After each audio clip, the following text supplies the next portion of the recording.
You're listening to Southeast Radio's Business Matters with thanks to Wexford Insurances. Wexford Insurances. More information at wexfordinsurance.com. I'm now joined by Alan Forbes from Brooklyn Technologies. Tell me about Brooklyn Technologies. What do you do? Brooklyn Technologies are a company that specialises in mobile payments, Karl. A little bit, I suppose, to imagine you're at a parking meter, you've no coins in your pocket. In the future, we'll be enabling you to be able to use your mobile phone to pay for that. Or we'll also enable you to buy confectionery items from vending machines with our item in it with your mobile phone. No coins required. That's very, very interesting. We'll come back to that later on to find out a little bit more about how that works. But firstly, Alan, tell me a bit about your own background, please. I suppose my background, my career would have started in the motor trade going back many, many moons ago, Karl, and I had some great experience working with customers in a leading dealership in Dublin. I moved then into car sales for a number of years. And then I was lucky I feel lucky now, I made the break into IT, worked with Vodafone and then particularly with Dell. I worked a good number of years with Dell, and then I was lucky to move myself away from Dublin and down to the sunny southeast and near Bunclody. And based on that, I worked for a number of years with DataPack. And then I suppose ultimately I've come to Brooklyn Technologies after working with DataPack for a number of years. Where did the idea for Brooklyn Technologies come from?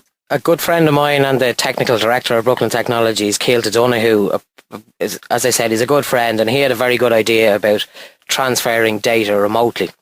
Where that's applicable, I suppose, would be data is information. For example, how many Mars bars are in a vending machine, and it would be very beneficial for the people that service that vending machine to know when it's running low or when it's not selling an item, and so that's what remote data transfer is all about. Keelte, I suppose, and myself, over a number of conversations, I was trying to figure out a way that we could make it a more sustainable business, or he could make it a more sustainable business at the time.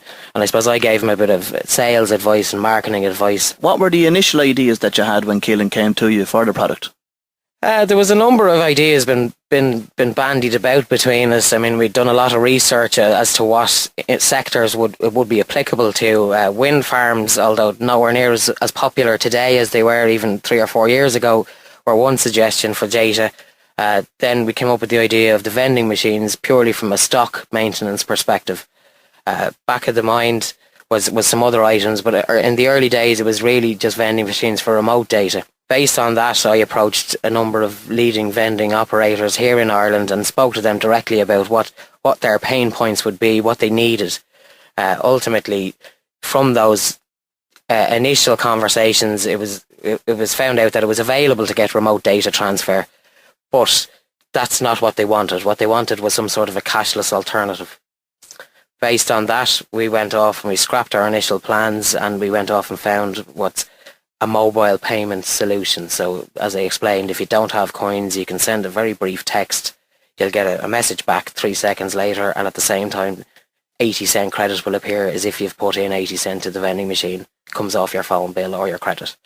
When you went to speak to the vending companies in relation to this particular product, you found that it wasn't the data transfer they were most interested in, it was how people could actually pay for the product without cash. Exactly. I suppose the main reasons for that were there was a European Vending Association report done in 2009 here in Ireland on the vending industry.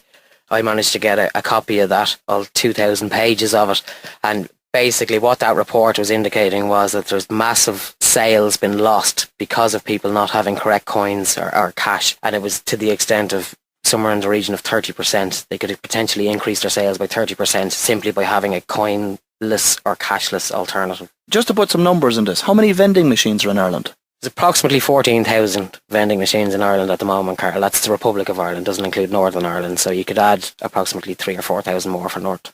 And is it a fragmented market? No, it's quite a tidy sector in the sense that there's a number of leading brands that, I suppose, ultimately of the 14,000 vending machines, 5 companies would own 11,000 or slightly more of all of those vending machines. And then the other 2,000 would be people that might own 5 or 6 vending machines and have a job as well and just look after them themselves. But the majority of the market is by the leading brands. And what's the feedback that you're receiving from these 5 leading brands in relation to this concept? They're all very excited about the possibility. I mean, as any business is these days, about the possibility of making 30% extra sales. We're about to do a pilot, and ultimately we're hoping that the pilot will show them these increases in sales.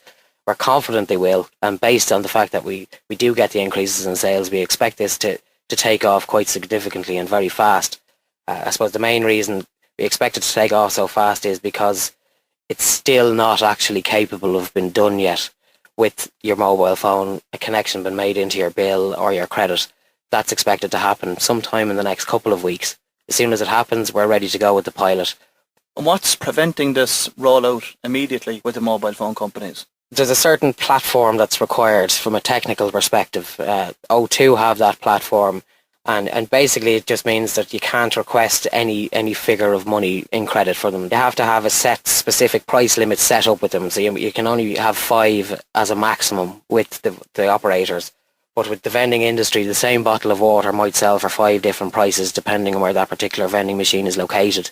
So ultimately we need the flexibility of being able to request the exact specific amount that you want. So you've been promised that this technology and platform will be in place over the coming weeks. Have you pilots lined up at that stage? We do, Karl. Yeah, we're looking forward to a pilot with Mars. We're dealing with Mars Ireland, and one of the guys in Mars is particularly keen on getting a pilot rolled out. We're going to start it off with 10 or 20 machines initially, see what the results are from that. Ultimately, I suppose the purpose of the pilot is to deliver figures on one hand to Mars, and then also to gauge first-hand public reaction to it, and to see how people take to it and how quickly they take to it. Again, we expect the uptake to be very, very quick because, I mean, everyone in Ireland is very, very phone savvy, and we always have been leaders throughout most of Europe, certainly, in our use of mobile phones and how dependent on them we have been as emerging technologies come to the mobile phone market. And who's going to absorb the cost of this technology? Is it going to be absorbed by the vending companies themselves, or is this going to be an additional charge put on consumers when purchasing these products? Well, the vending companies themselves or the brands will absorb the cost of the device. With regard to when you do use your mobile phone, there is a convenience fee associated with it. And the convenience fee it's a necessary evil, unfortunately. It's there because of the fact that the mobile operators have insisted on a certain percentage coming their way. But ultimately, you're paying this fee for the convenience of using your mobile phone. We don't expect anyone who has coins in their pocket standing at a vending machine to take out their phone and use their phone. So Alan, apart from vending machines, what other applications can this be adapted to?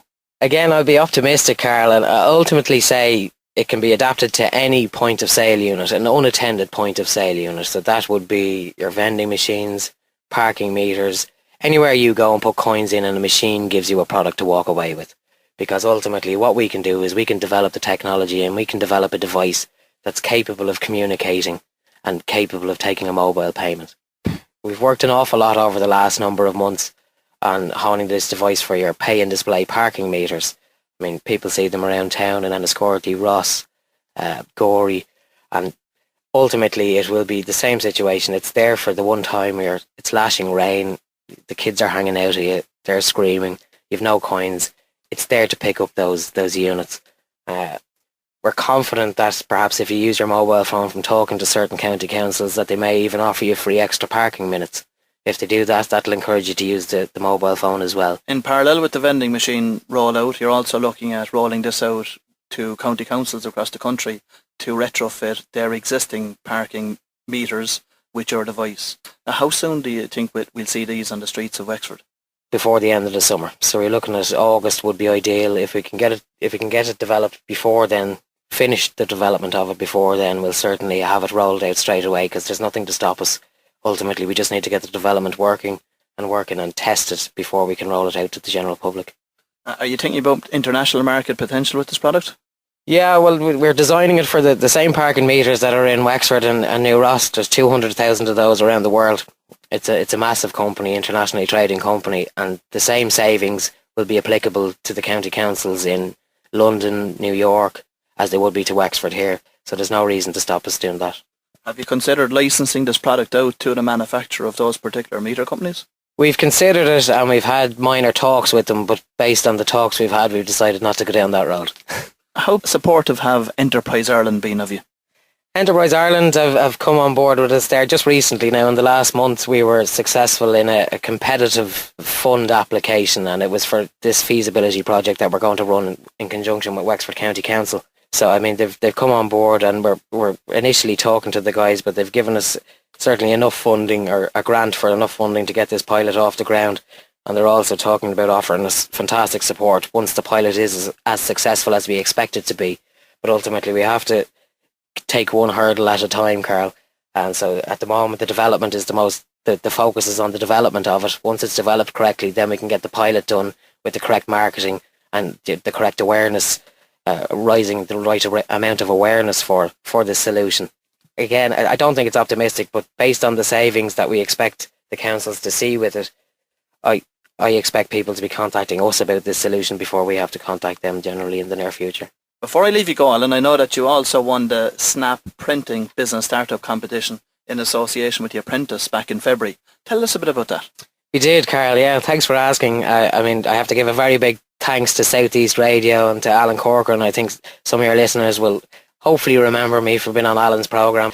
We got a lot of votes. It was an online vote. We were privileged to get into the final. There was 5 companies from all over Ireland in the final for this particular competition. And we won it just by a hair's breadth. And I know from the Brooklyn Technologies Facebook page, we got a lot of support from people from all over the county who happened to be listening to Alan that morning. So a big thanks again to everyone who was involved in helping us with that, because that's just created a massive amount of momentum for us in Brooklyn Technologies, as well, of course, as giving us the benefit of €10,000 worth of promotional and marketing package. That prize money will certainly be very beneficial to you, Alan. Thank you for taking the time to speak with us this morning. This is definitely one of the businesses I will be watching very closely over the coming months. You're listening to Southeast Radio's Business Matters, with thanks to Wexford Insurances. Wexford Insurances. More information at wexfordinsurance.com.